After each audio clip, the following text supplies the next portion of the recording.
Election मुहिम में महंगाई एक बड़ा चैलेंज है। मुआशी हालात संभालना चाहते हैं और जल्द अपने मंशूर का भी ऐलान करेंगे। सैयद यूसुफ रजा गिलानी की मीडिया से गुफ्तगू, कहा कि सियासी इस्तेहकाम के बगैर मुआशी इस्तेहकाम मुमकिन नहीं। इलेक्शन के नताइज से सियासी इस्तेहकाम आएगा। 9 मई का फैसला अदालतों ने करना है। 16 माह में अपनी वजारतों की कारकर्दगी पर बात कर सकते हैं। माशी हालात जो हैं उसको हम संभाला दें। जब तक पॉलिटिकल स्टेबिलिटी नहीं आएगी वक्त तक इकोनॉमिक स्टेबिलिटी नहीं आ सकती।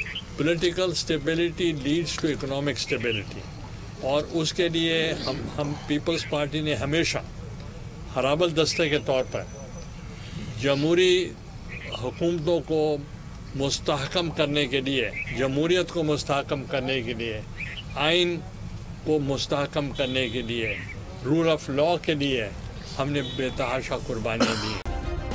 सब्सक्राइब करें और बेल दबाएं ताकि कोई खबर रह न जाए।